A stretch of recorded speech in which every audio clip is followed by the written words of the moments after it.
2024 के लोकसभा चुनाव से पहले लगभग सभी राज्यों में सियासी हलचल शुरू हो चुकी है। इसी बीच महाराष्ट्र में बड़े सियासी उथल पुथल की सुगबुगाहट देखने को मिली है। एनसीपी सुप्रीमो शरद पवार ने पद छोड़ने का ऐलान कर दिया है। पवार जब से पार्टी गठित हुई थी, जब से पार्टी का गठन हुआ था 1999 से वो एनसीपी के अध्यक्ष थे, राष्ट्रीय अध्यक्ष थे। पिछले साल ही उन्होंने फिर से 4 साल के लिए अध्यक्ष चुना गया था। वे 24 साल से इस पद पर हैं। उनके ऐलान के बाद राज्य की राजनीति में खलबली मच गई है। नए एनसीपी मुखिया को लेकर भी चर्चा तेज हो गई है। पार्टी में भी खींचतान शुरू हो गई है। पार्टी कार्यकर्ता दफ्तर में डटे हैं और शरद पवार से फैसला वापस लेने की मांग कर रहे हैं। बता दें कि शरद पवार ने मंगलवार को अपनी आत्मकथा के विमोचन पर पार्टी नेताओं और कार्यकर्ताओं को बुलाया था। शरद पवार के ऐलान के बाद वहां मौजूद सभी नेताओं ने एक कर उनके फैसले पर पुनर्विचार करने के लिए कहा। सिर्फ सुप्रिया एकमात्र ऐसी नेता थी जिन्होंने कुछ नहीं कहा। ऐसे में शरद पवार के इस्तीफे के क्या मायने हैं और पार्टी की पावर पॉलिटिक्स क्या है, और इस खबर पर अधिक जानकारी के लिए हमारे साथ हमारे पॉलिटिकल एनालिस्ट राकेश रंजन जी जुड़ चुके हैं। राकेश रंजन जी, अगर सियासत की बात करें तो आज सबसे बड़ी खबर महाराष्ट्र से सामने निकल करके आई। एनसीपी के राष्ट्रीय अध्यक्ष शरद पवार ने अपने इस्तीफे का ऐलान कर दिया है, जिसके बाद सियासी गलियारों में हलचल है। राकेश रंजन जी, हमें यह बताएं कि उनके इस इस्तीफे के ऐलान के क्या मायने समझे जाएं। क्या लोकसभा चुनाव आने वाला है, इसके पीछे कोई सोच हो सकती है उनकी?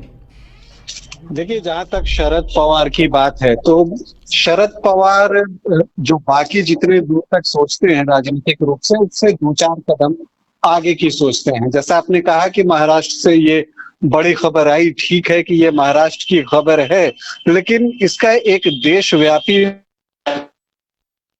तो तात्कालिक तौर पर देखें कि आखिर उन्होंने इस्तीफा क्यों दिया है, तो अगर तात्कालिक रूप से हम देखें तो वो ये दिखता है कि इन दिनों अजीत पवार और बीजेपी की नजदीकियां की बातें जो है वो एक बार फिर से उभर कर सामने आ रही थी। एक बार 2019 में ये चीज हो चुकी थी, उस समय शपथ भी ले लिया गया था। तब शरद पवार ने किसी तरह से उस समय चीजों को संभाला था। एक बार फिर से वैसी स्थिति बनती हुई शायद उन्हें दिख रही थी। अजीत पवार की नजदीकियां बीजेपी से बढ़ रही थी और कहा यह जा रहा था कि उनके साथ कई विधायक हैं और वो बीजेपी के साथ मिल सकते हैं।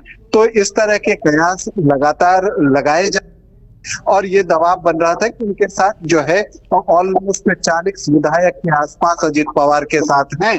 तो इन सब चीजों को देखते हुए हाल ही में शरद पवार का एक बयान आया था और जब उन्होंने कहा था कि रोटी पलटने का वक्त आ गया है, सही समय पर नहीं पलटी तो जल जाएगी। तो जब शरद पवार कोई बात कहते हैं तो उसका कुछ अर्थ भी होता है। तो अब रोटी पलटने की बात उन्होंने कही थी तो किस संदर्भ में की थी?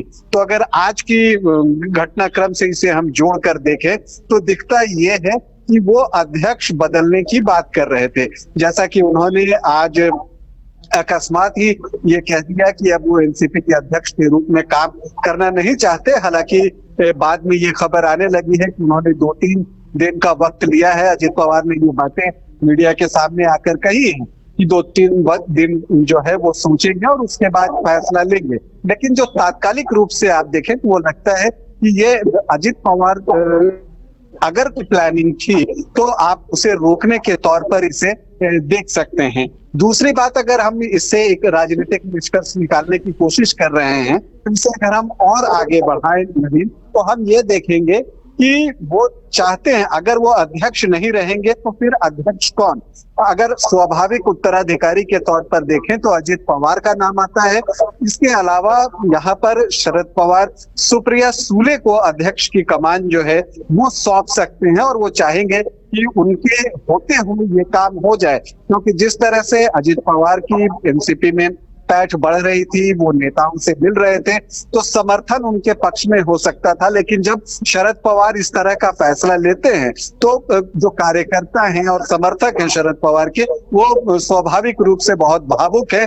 और ऐसी परिस्थिति में अगर शरद पवार सुप्रिया सूले का नाम आगे करते हैं तो मुझे लगता है कि उस पर उन्हें समर्थन मिल सकता है। और शरद पवार चूंकि राजनीति को बहुत अंदर तक समझते हैं, तो ये हो सकता है कि वो अजीत पवार को महाराष्ट्र की जिम्मेदारी दे दें और सुप्रिया सूले को राष्ट्रीय अध्यक्ष बना दें।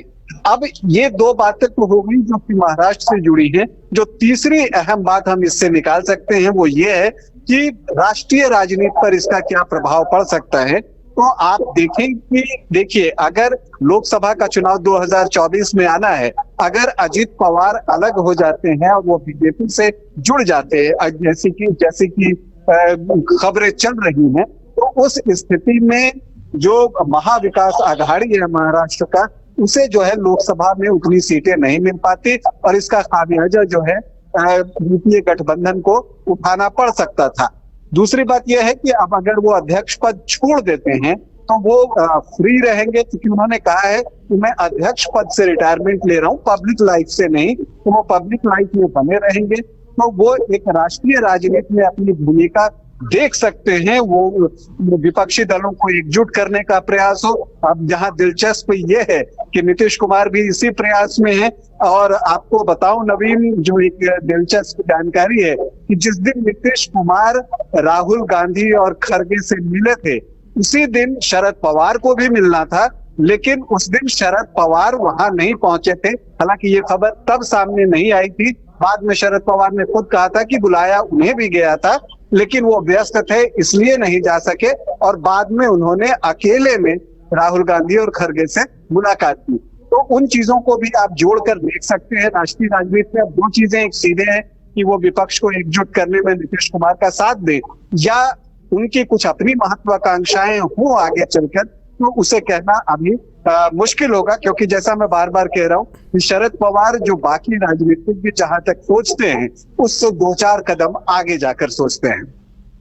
धन्यवाद राकेश रंजन जी हमारे साथ जुड़ने के लिए और इन तमाम जानकारी के लिए। तो आपको बता दें कि महाराष्ट्र से जो बड़ी खबर निकल करके आई वो ये कि एनसीपी के जो अध्यक्ष हैं शरद पवार, उन्होंने अपने इस्तीफे का ऐलान कर दिया है। और उनके इस ऐलान के बाद जो संभावित चेहरे जिस पर चर्चा की जा रही है वो नाम सुप्रिया सुले का है और अजित पवार का है, जिन्हें एनसीपी के अगले अध्यक्ष के तौर पर देखा जा रहा है।